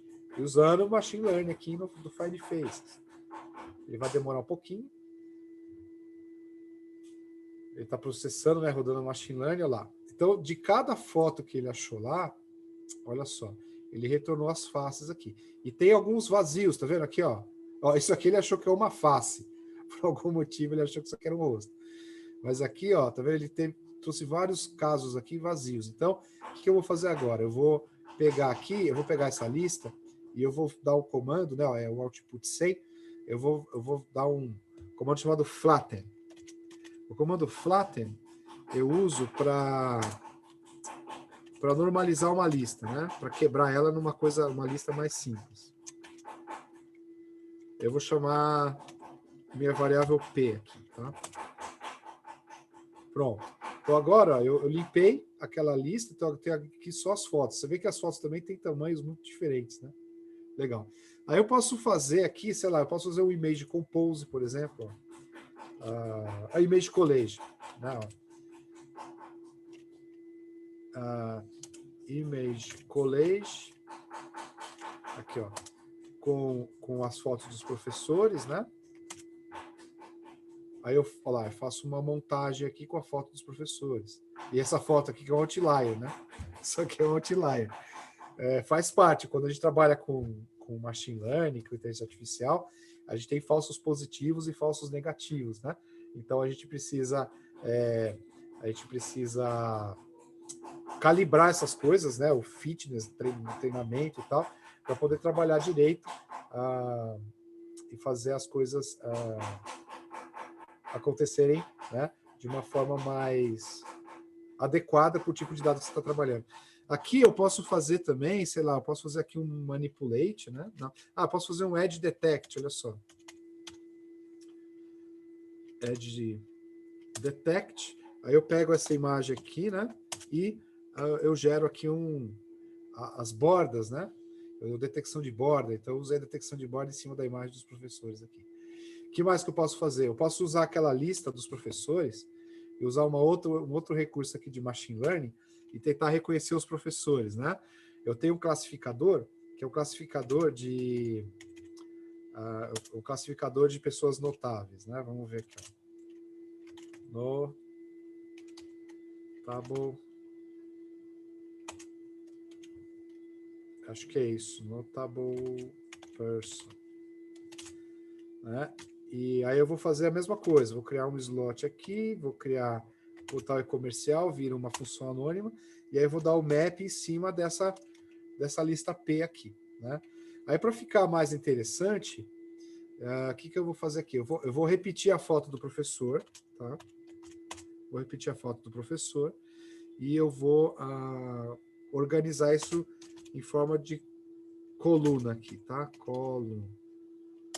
Para ficar um debaixo do outro, e aí eu vou mandar processar. Então aqui de novo eu estou usando um recurso de Machine Learning para ele identificar, né? A gente tem um banco de dados lá de pessoas notáveis, normalmente são artistas, políticos, né? São pessoas famosas. E aí a gente consegue buscar quem que é quem, né? Quem parece com quem, olha lá. Então a gente trouxe aqui quem parece os nossos professores lá do Mackenzie, né? Então olha só, né? Aqui ele trouxe, né? Com quem que eles são parecidos, né? Muito bom. Muito bom. Tem gente aqui que eu não sei quem é, tá? Eu não sei. O famoso aí eu não necessariamente sei quem é. Então, esse aqui também é mais um recurso de machine learning, né? Que a gente tem, usando aqueles princípios básicos de programação funcional, né? Tem uma outra que acho que vale a pena a gente vale a pena a gente ver. Quer ver? Aquela. Já sei, aquele mês de college. Ó, eu vou pegar esse mês de college aqui, é o 102, né? O output 102, que é uma imagem só. Eu vou usar ele como entrada para uma outra função que chama Facial Features. Facial Features, né? Aí eu vou fazer o seguinte, ó, eu vou mandar aquele 102, né? Deixa eu ver, qual que era? Era 102, né? 102, opa. Aqui, ó. 102. Facial Features. Eu acho que vai funcionar. Eu vou botar o resultado no dataset para ficar formatado bonitinho, tá? Vamos ver se funciona aqui, ó. Então, esse Facial Features também é uma função de Machine Learning que a gente consegue tirar várias informações de imagens, né? Esse é um princípio aí de Machine Learning, você tirar a informação de dados, né? Você tem muito dado, mas você quer informação, você quer respostas. Então, aqui eu posso pegar dados sobre esses rostos em cima de uma imagem só, que é aquela, né? Aquela montagem lá com o rosto dos professores, e ele vai trazer as features aqui para mim, né? Aqui ele achou que esse cara aqui, isso aqui é a Susan Boyle, né? Por algum mistério aí da natureza. Aí tem que calibrar a máquina ali, né? A minha machine learning para poder ter um resultado adequado, né? Eliminar esses boiler, eliminar esses erros aqui de falsos positivos, falsos negativos, né? Então agora ele está rodando em cima daquela imagem e aí ele vai extrair as features conforme as imagens, né? Então, olha que legal. Ele me trouxe aqui as features gender, age e emotion, né? Lembrando que a qualidade da imagem, ela está muito relacionada com a qualidade do resultado, né? Quanto melhor a qualidade da imagem, maior a curacidade da machine learning aqui. Então, eu tenho a foto dos professores, eu tenho a idade, eu tenho o gender, eu tenho a emoção, né? Esses usando machine learning sobre as imagens aqui, né? Isso é bem legal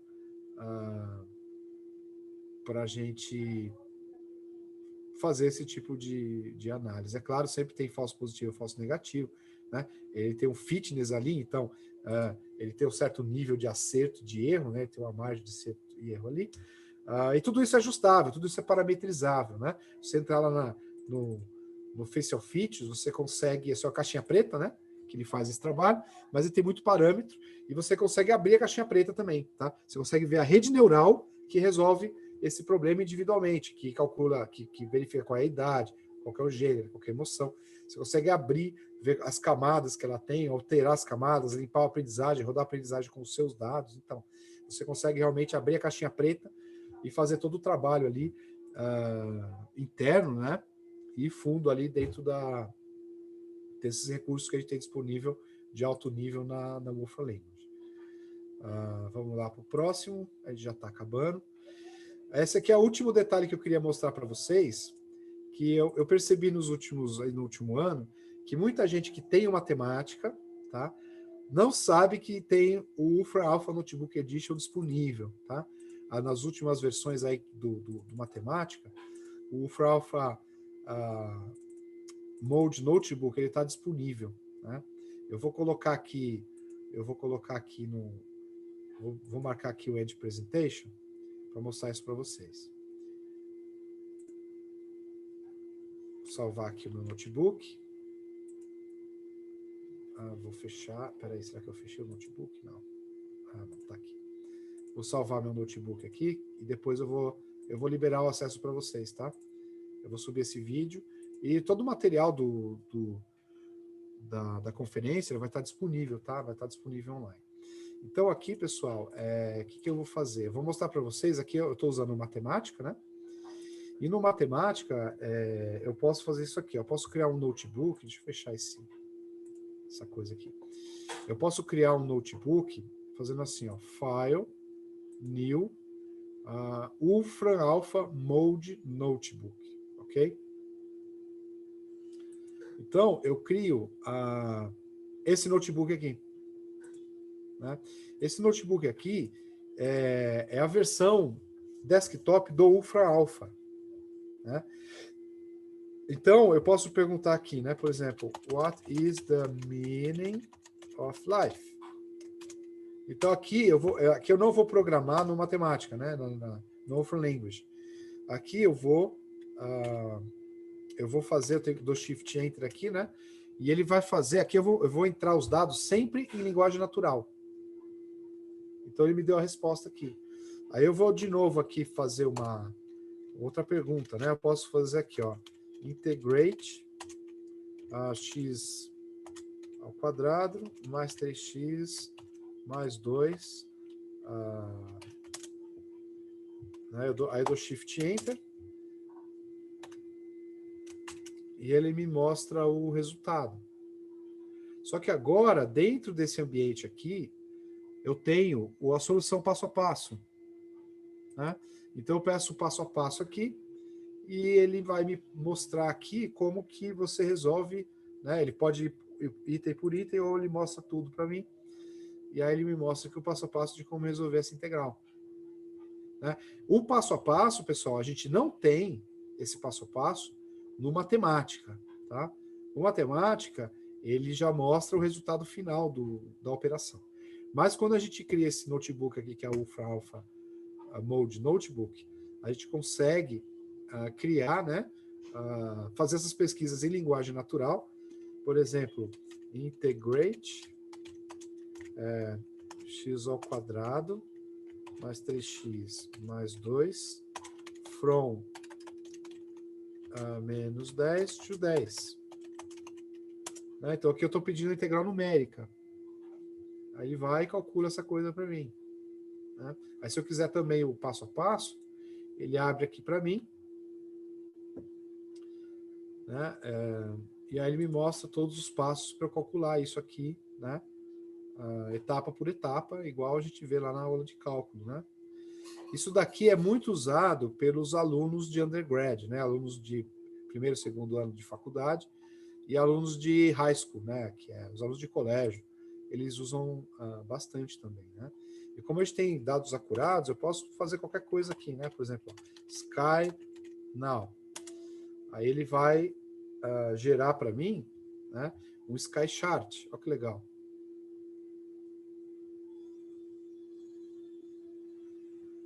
O que ele faz aqui? Ele está buscando, ele calcula onde eu estou com o meu geolocalização, no caso aqui com o GeoIP, né? Ele pega o meu IP, endereço IP, e tenta saber onde eu estou. É claro que o endereço IP, no meu caso, ele vai saber que eu estou em São Paulo, mas ele não vai saber exatamente onde é que eu estou. Né? Mas, de qualquer forma, serve para gerar o chart aqui de onde estão as estrelas agora. Né? Olha que legal. Então, a gente tem aqui a informação. Né? Eu posso perguntar aqui, where am I? E ele vai usar esse GeoIP para dizer onde é que eu estou. Né? Shift Enter. Então aqui sempre eu vou entrar com linguagem natural. Ó. Ele gerou a minha geolocalização aqui. Né? Onde é que eu estou? Vou colocar aqui, ó. Opa. Weather here. Não, acho que é aqui. Acho que é isso. Eu quero saber aqui, né? Como é que está a temperatura aqui. Olha lá. Então aqui, quando eu pergunto em linguagem natural, ele põe embaixo o código da Wolfram Language para responder essa pergunta. E aqui embaixo ele mostra o resultado. Então está 18 graus aqui onde é que eu estou. Né? Então, aqui eu posso usar a linguagem natural, eu não vou usar o código do matemática, ele é parecido com o Wolfram Alpha. Aqui eu posso criar, né, pessoal? Eu posso criar texto também, igual é um ambiente notebook, tá? Você pode ver que tem as células aqui de input e output, né? É um ambiente notebook. mas é um ambiente notebook que a gente usa para fazer perguntas em linguagem natural. Então, isso é muito comum aí entre os alunos, muito popular entre os alunos de undergrad e os alunos de graduação. Né? Bom, pessoal, acho que era isso o nosso workshop de hoje. Queria agradecer e queria saber as perguntas aí. Deixa eu ver aqui o chat. Deixa eu dar uma olhada no chat aqui. Como é que tá? Se temos perguntas. Não temos perguntas, mas a gente vai estar disponível amanhã. Temos amanhã a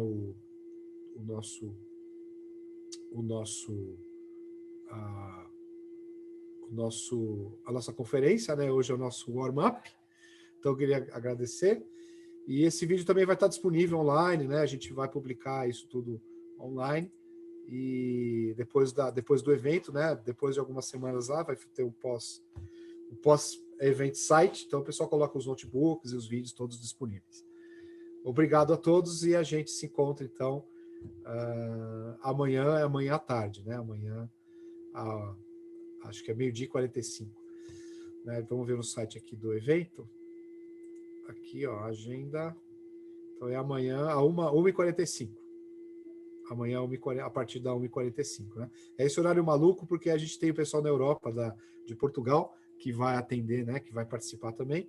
E a gente tem alguns participantes da Áustria, enfim, de alguns países ali da Áustria, e tem um outro participante da Finlândia que vão participar, então a gente está num horário um pouco diferente aqui, para ser mais ou menos compatível. Mas a gente vai ter o pessoal de Portugal e o pessoal lá da Europa ali também, dos países mais nórdicos ali. Legal, então, pessoal, obrigado, e a gente se vê amanhã, então. Eu vou parar aqui a transmissão.